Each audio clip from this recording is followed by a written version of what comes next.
ในท่าที่ผ่านมานี้อยู่ที่ห้องประชุมกลุ่มเศรษฐกิจเมืองปากกระดิ่งได้จัดกองประชุมเวียกงานการเมืองแนวคิดติดตามเก็บกรรมสภาพแนวคิดหางเสียงสังคมประจำเดือนกุมภาพันธ์2026และสรุปถอดบทเรียนว่าเลือกตั้งสมาชิกสภาแห่งชาติสุดที่10และสมาชิกสภาประชาชนคันแขวงสุดที่5ภายใต้การเป็นประธานของท่านแก้ววงทองกรมมะแสงห้องเลขาพรรคเมืองประธานคณะกรรมการปกครองเมืองปากกระดิ่งโดยมีอนุกรรมการเลือกตั้งคันเมืองพร้อมด้วยหัวหน้าองค์การอ้อมข้างเมืองเข้าร่วมอย่างพร้อมเพรียง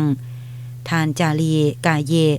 ห้องหัวหน้าคณะโฆษณาอมเมืองได้ขึ้นพานบทสรุปเวียกงานการเมืองแนวคิดระยะผ่านมา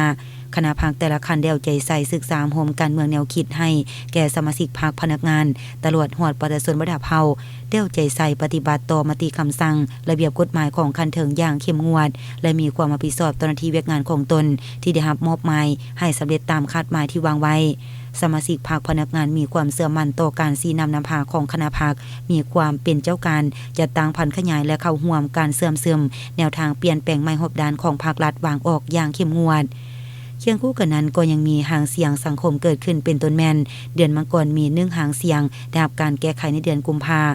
และมี3คำเสนอได้รับการแก้ไขในเดือนกุมภา2คำเสนออย่างบ่ได้รับการแก้ไข1คำเสนอและในโอกาสเดียวกันนี้ท่านเกิดยางเบรียเก่งต่างหน้าให้กองเลขาคณะผิดสอบบันเลือกตั้งได้ขึ้นพันห่างบทสรุปเกี่ยวกับการดำเนินการเลือกตั้งสมาชิกสภาแห่งชาติสุดที่10และสมาชิกสภาประชาชนแขวงสุดที่5อยู่เขตเลือกตั้งเมืองปากกระดิ่ง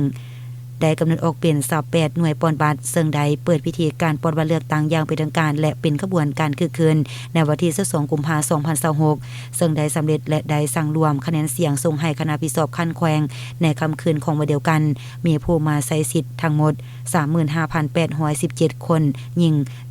18,099 คนและสามารถบรรลุตามคาดหมาย400ส่วนห้อย